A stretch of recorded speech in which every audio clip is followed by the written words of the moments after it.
మన ఆర్కే గారి weekend comment చూసారా సార్ మీరు?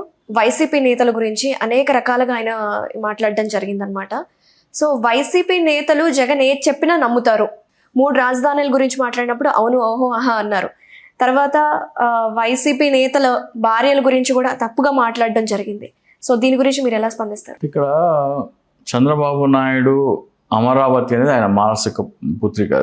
అది ఎట్లా అంటే, చంద్రబాబు నాయుడు ఆంధ్రప్రదేశ్ రాష్ట్ర విభజన ప్రకటన వచ్చినప్పుడు ఆంధ్ర ప్రాంత తెలుగు ప్రజలందరూ రాష్ట్రం విడిపోతుంది అనే బాధలో ఉన్నప్పుడు చంద్రబాబు నాయుడు ఒక ప్రకటన చేశారు.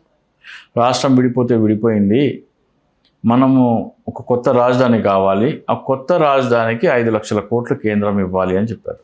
ఓకే, రాష్ట్రం విడిపోయిందని బాధలో ప్రజలు ఉంటే ఈయన కొత్త రాజధాని కావాలి, దానికి 5 లక్షల కోట్లు కావాలని అడిగారు. సో ఆయన నోట్లోంచి ఒక ఫిగర్ వచ్చింది, 5 లక్షల కోట్లు. అది అయిపోయిన తర్వాత ఆయన ల్యాండ్ పూలింగ్, అంటే ఇప్పుడు మనకి ఎక్కడైనా సరే రాజధాని కట్టడానికి ఏం కావాలి? భూమి కావాలి. భూమి అంటే అయితే ప్రభుత్వ భూమి ఉంటుంది, లేదంటే మీరు రైతుల దగ్గర నుంచి భూమి కొని దాంట్లో కట్టాలి. అది అలా చేయకుండా ఆయన కొత్త కాన్సెప్ట్ తీసుకొచ్చాడు, ల్యాండ్ పూలింగ్ అనే కాన్సెప్ట్ అని. ల్యాండ్ పూలింగ్ కాన్సెప్ట్ అంటే ఏంటంటే, రైతు కనుక 1 ఎకరా భూమి ప్రభుత్వానికి ఇస్తే రైతుకి కొంత భూమి ఇస్తారు, కొంత భూమి రోడ్లు భవనాలు పార్కులకు పోతాయి, కొంత భూమి ప్రభుత్వానికి మిగులుతుంది. సో చంద్రబాబు నాయుడు గారు ఏమన్నారో ఒకసారి మనం చూద్దాం. ఓకే, 2 లక్షల నుంచి 5 లక్షల కోట్ల రూపాయలు ప్రభుత్వానికి ఆస్తి మిగిలేది. ఆస్తి అంటే ఆదాయం వచ్చేది. చంద్రబాబు నాయుడు గారు ఏమంటారంటే, ఈ ల్యాండ్ పూలింగ్ వల్ల మనకి మొదటి, అంటే ఇది 2023లో మాట్లాడారు చంద్రబాబు నాయుడు, మొదటి ఫేజ్ ల్యాండ్ పూలింగ్ వల్ల ప్రభుత్వ ఖజానాకి 5 లక్షల కోట్ల ఆదాయం వచ్చేది అంటారు. ఈ ల్యాండ్ పూలింగ్ ఏమంటే 25% భూమి ప్రభుత్వానికి వస్తుంది, 25% భూమి రైతులకు వెళ్తుంది, 50%లో రోడ్లు భవనాలు పార్కులు పేదలకు ఇళ్ల పట్టాలు అది ఉంటుంది. సో ప్రభుత్వానికి వచ్చే భూమి విలువ 5 లక్షల కోట్లు అయితే రైతులకు వెళ్ళే భూమి విలువ కూడా 5 లక్షల కోట్లు. అక్కడ రాష్ట్రం విడిపోతుందన్నప్పుడు ఏమన్నాడు? 5 లక్షల కోట్లు అన్నాడు. ఇప్పుడు ఏమంటున్నాడు? ప్రభుత్వానికి 5 లక్షల కోట్ల ఆస్తి మిగిలేదు అంటున్నాడు. ప్రభుత్వం వాటా 25%, ప్రభుత్వానికి 5 లక్షల కోట్లు అయినప్పుడు రైతుల వాటా కూడా 25%తో రైతులకు కూడా 5 లక్షల కోట్లు మిగులుతుంది. మరి 5 లక్షల కోట్లు ఈ ల్యాండ్ పూలింగ్ వల్ల మిగులుతుంది కదా, రైతులకు వెళ్తుంది కదా. ల్యాండ్ పూలింగ్ కాకుండా మీరు రైతుల దగ్గర నుంచి నేరుగా భూమి కొంటే ఎంత అయ్యేది అనేది ఒకసారి మనం కంపేర్ చేసుకోవాలి. కంపేర్ చేసుకుంటే ఆ రోజున అక్కడ ఎకరా భూమి 8 లక్షలు, 10 లక్షలు, 12 లక్షలు. అలాగే నిన్న చలసాని వ్యాఖ్యలు కూడా చూసారా సార్ మీరు? రాజధాని ఆన్ వీల్స్ అని మాట్లాడుతున్నారు. సో దీని గురించి మీరు ఎలా స్పందిస్తారు? అంటే కొంతమంది ఎట్లా మాట్లాడతారంటే,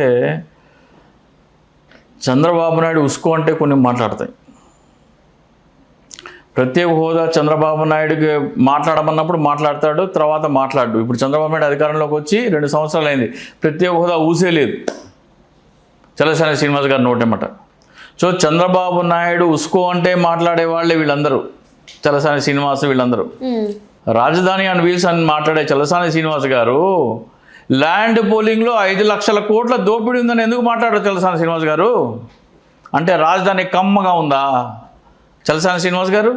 మీరు రేణుకా చౌదరి గారు అన్నారే అమరావతి లేదా కమరావతి అని, రాజధాని కమ్మగా ఉందని మీరు అంటున్నారు. ఆ మాట 5 లక్షల కోట్ల దోపిడీ గురించి చలసాని శ్రీనివాస్ ఎందుకు మాట్లాడు? ల్యాండ్ పూలింగ్ చట్టం తీసుకురాకుండా రైతుల నుంచి నేరుగా మార్కెట్ నుంచి, ఆ రోజున ఓపెన్ మార్కెట్లో 10 లక్షలు అయితే ఎకరా 20 లక్షలు ఇచ్చి కొన్నా కానీ 7,000 కోట్లతో 35,000 ఎకరాలు కొనొచ్చు. మరి చలసాని శ్రీనివాస్ గారు ఈ విషయం ఎందుకు చెప్పరు? జగన్మోహన్ రెడ్డిని ఎగతాళి చేయడానికి రాజధాని ఆన్ వీల్స్ అన్నారు కదా. ఒక రైలు పెట్టెలో సెక్రటేరియట్, ఒక రైలు పెట్టెలో హైకోర్టు, ఒక రైలు పెట్టెలో అసెంబ్లీ పెట్టి రాష్ట్రమంతా తిప్పుదామని చలసాని శ్రీనివాస్ గారు ఆంధ్రప్రదేశ్ ప్రజలని దోచి 5 లక్షల కోట్లు ప్రైవేటు వ్యక్తులకి దోచిపెట్టే చట్టం అని ఎందుకు మాట్లాడరు మీరు? ప్రత్యేక హోదా గురించి ఈరోజు ఎందుకు మాట్లాడరు? చంద్రబాబు నాయుడు కనుసైగ చేస్తేనే మీరు మాట్లాడతారా? ఇంకోటి ఉన్నాడు శివాజీ అని, వాడంతే అమరావతి, దుబాయ్ తర్వాత అమరావతి అంట ఎయిర్పోర్టు. ప్రజలని ఇల్లు మోసం చేస్తున్నారు. ప్రజలని దోచుకోవడానికి తీసుకొచ్చిన చట్టం ల్యాండ్ పూలింగ్ చట్టం. వైసీపీ వివరించకపోవడమే అతిపెద్ద దురదృష్టం. ఈ ఆర్కే కానీ, చలసాని శ్రీనివాస్ కానీ, సినిమా యాక్టర్ శివాజీ కానీ వీళ్ళంతా ఏ సామాజిక వర్గం? కమ్మ సామాజిక వర్గం. రేణుకా చౌదరి ఏమంటుంది లోక్సభలో? అమరావతి లేదా కమరావతి అంటుంది. ఇంత ఓపెన్గా మా రాజధాని మేము దోచుకుంటామని చెప్తుంటే వైసీపీ చేస్తుంది ఏంటి? అరే ల్యాండ్ పూలింగ్ చట్టం అనేది దోచుకునే చట్టం అని చెప్పండి రా బాబు అంటే వాళ్ళకి అర్థం కావట్లేదు. మన ఛానల్లో బోల్డ్ అని వీడియో చేసాం. ల్యాండ్ పూలింగ్ చట్టం అంటేనే ప్రజలకి రావాల్సిన ఆస్తి దోచి ప్రైవేటు వ్యక్తులకి దోచి పంచిపెట్టే చట్టము. అది వివరించినంత వరకు ఈ ఆర్కే కానీ, చలసాని శ్రీనివాస్ కానీ, ఈ శివాజీ కానీ ఇట్లాంటి కూతలు కూస్తూనే ఉంటారు.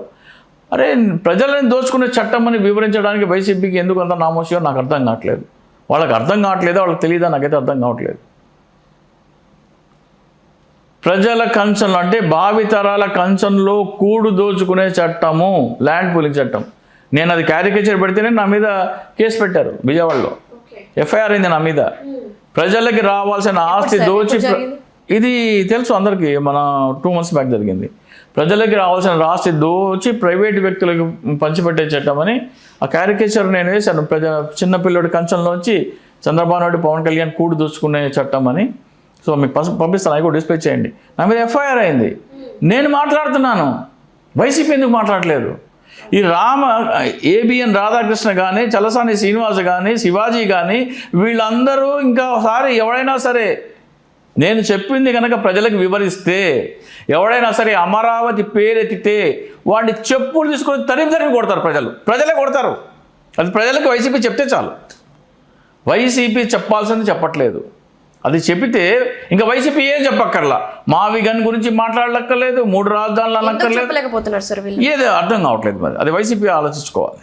వైసీపీ కనుక ల్యాండ్ పూలింగ్ చట్టం వెనుక దాగి ఉన్న 5 లక్షల కోట్ల దోపిడీ ప్రజలకు వివరిస్తే, అమరావతి పేరు ఎవరైనా ఉచ్చరిస్తే ప్రజలు చెప్పులు తీసుకుని కొడతారు. ఇది గ్యారంటీ. అంతవరకు ఈ రాధాకృష్ణ మాట్లాడతారు, ఈ చలసాని శ్రీనివాస్ మాట్లాడతారు, ఈ శివాజీ మాట్లాడతారు. అలా రేణుకా చౌదరి లోక్సభలో కూడా మాట్లాడతారు.